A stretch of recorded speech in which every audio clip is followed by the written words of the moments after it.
Good afternoon, Prairie View Christian Church. Today is Tuesday, March 30th, 2021, and it's time for your midweek update, one day early this week. Now, this is a big week in the life of our church, most notably because this Sunday is Easter. That is always a big week in the life of any Christian church. Now, even though we are not the sort of church that has some kind of big, giant, over-the-top blowout on Easter Sunday, this Sunday is still very, very important to us. And we want to do things well here for the people who are here and for the glory of God. So this is a big week for us. We'd appreciate your prayers as we prepare for Sunday. Now, I do have a few things to say about Sunday, but before I get to that, here are some of your normal, regular, run-of-the-mill sorts of updates. Number one, midweek email will come from Nancy tomorrow, Wednesday. Please be on the lookout for that email. It will have information about Sunday morning in there that you might want to know. It'll have a link to the RSVP page for Sunday morning because we are still seeking RSVPs. It will also have a devotion from Zach this week, so please keep an eye out for that. And it will have information about the upcoming blood drive. That is just a week away from today, and we still have plenty of slots available for those who are willing and able to stop by between 2 p.m. and 6:45 p.m. and give blood. We would greatly appreciate that. I know Versity, the blood bank, would greatly appreciate that, and many patients and many hospitals and many places in the state of Indiana would appreciate that as well. So if you can give blood, please follow that link in Nancy's email to sign up for next Tuesday, April 6th, 2 p.m. to 6:45 p.m. to give blood. Now, I do want to start talking about Sunday. As I mentioned, this is not your average Sunday. In some ways, we want to treat it like a Sunday because really, as some people are fond of saying around here, every Sunday at Prairie View is Easter Sunday. But there's also a sense in which this Sunday is different. And so we're going to ask for your help in a couple different ways. Number one, we're going to ask that if you plan to be here on Sunday morning this week, April 4th, Easter Sunday, the earlier you can RSVP, the better off we will all be. We are expecting some maybe notably higher attendance this coming week. We've experienced a little bit of an uptick in recent Sundays in our in-person attendance, which we're very happy about. And we're expecting that to continue for this week. That's for a couple of reasons. Number one, like we've said, it's Easter. And so, of course, more people are going to be coming to church on Easter. People who maybe have been hesitant to come in the past, they'll stick their necks out there to come to church on Easter. People could have family in town. So if you're normally someone who only needs 2 chairs behind me, this week you might need 4, or you might need 6 if you've got family or friends in town for the holiday. And then on top of that, we don't want to put people in the lobby.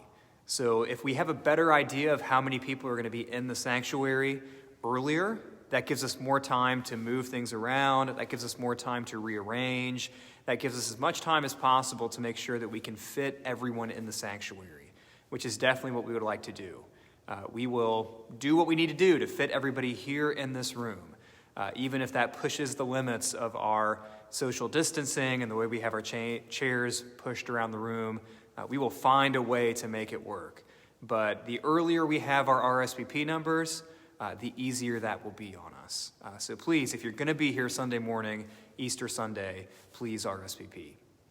Another reason why we're expecting some possibly higher attendance this week is because this is the much-awaited week that live music returns here at Prairie View for the first time in a year, over a year.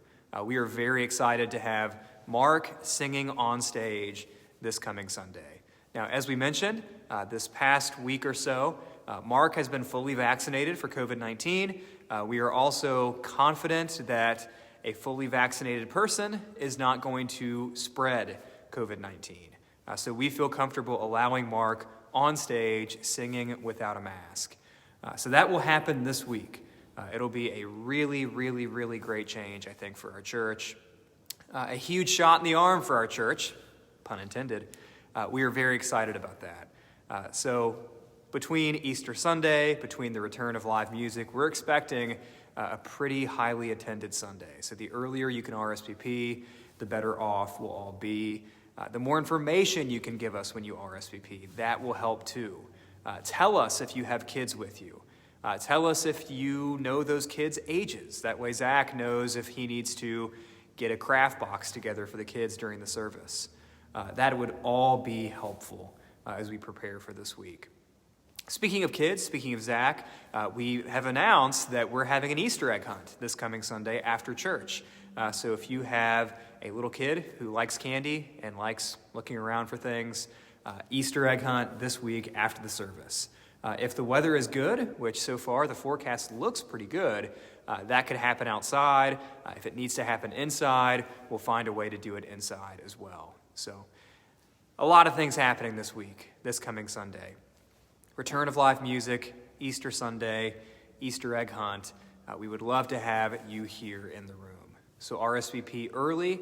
If you need to change your RSVP late, do that. The more information we have, the better off we will be when it comes to preparing for Easter Sunday. Now, last week was Palm Sunday, and we focused on the kind of traditional Palm Sunday text of Matthew 21, verses 1 through 17. And we're going to continue that theme, focusing on the traditional Easter text.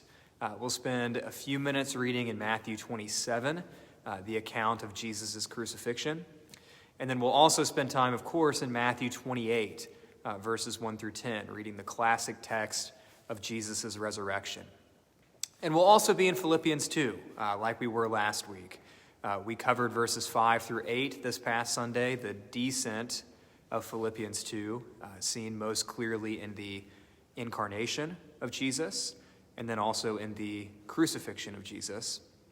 And this week we shift over to verses 9 through 11 of Philippians 2, and that is the ascent of that passage, where we see Jesus exalted, Jesus' name lifted above every other name, so that every knee on earth and under the earth can bow, and every tongue confess that Jesus Christ is Lord, to the glory of God the Father.